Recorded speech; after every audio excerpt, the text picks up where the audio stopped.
સુરત જિલ્લાના પલસાણા તાલુકાના જોડવા ગામની સંતોષ ટેક્સટાઇલ મિલમાં ભીષણ આગ લાગી હોવાનું સામે આવ્યું હતું, જેમાં મૃતકાંક હાલ 5 સુધી પહોંચી ગયો છે।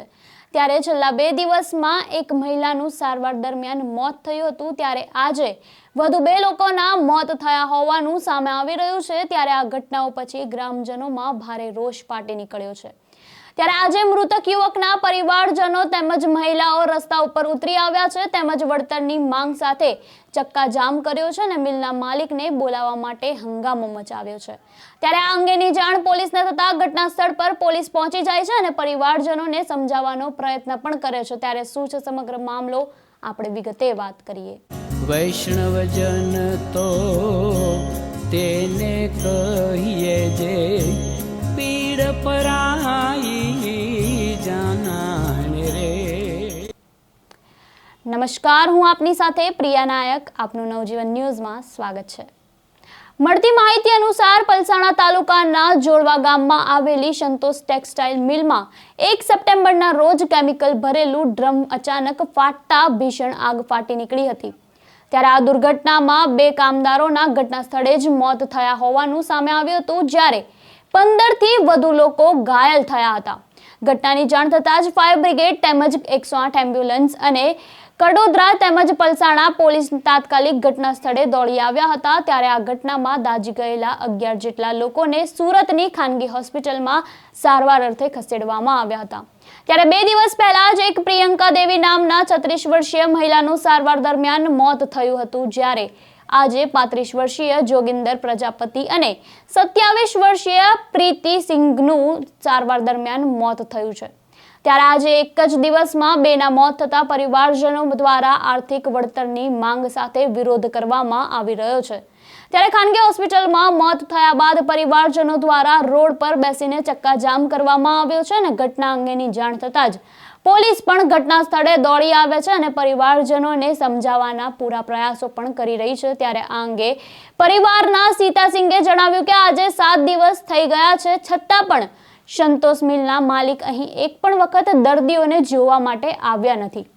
ત્યારે વધુમાં શું કહી રહ્યા છે, આપણે પહેલા તેમને જ સાંભળીએ। आपका परिचय? मेरा नाम सीता सिंह है। बेन क्या घटना हुई है? घटना यही हुई है कि वो कटोतरा में कोई मिल था, संतोष मिल, वहाँ पे काम कर रहे थे जोगिंदर, और वहाँ पे एक ड्रम फट गया केमिकल, उसमें जल गए। तो वहाँ से हॉस्पिटल में सब मतलब लेके आए, तो हॉस्पिटल में यहाँ पे लेके आए तो आज 7 दिन हो गया। सेठ एक दिन भी देखभाल करने के लिए नहीं आया। सुपरवाइजर को, मैनेजर को, जो उनके में थे उन्हीं सबको भेज देते थे कि जाओ मतलब पता करके खाना पीना नाश्ता करा के आओ, लेकिन अपना खुद नहीं आए। 2 बजे से आज वो मरे हैं, 2 बजे से लेके अभी तक सेठ नहीं आए।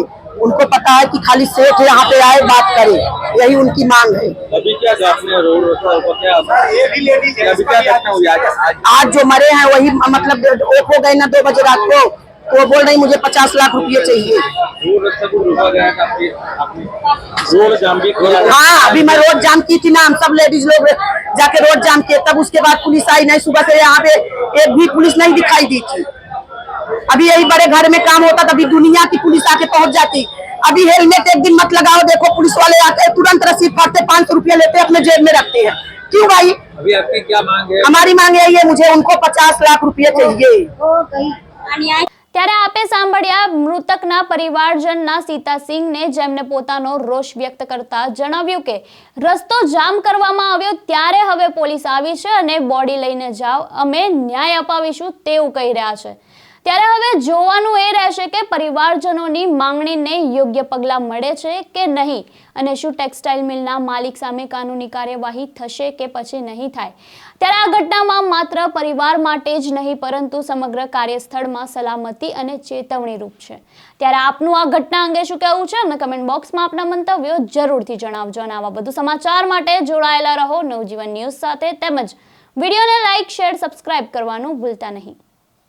વૈષ્ણવજન તો તેને કહીએ જે પીડ પરાઈ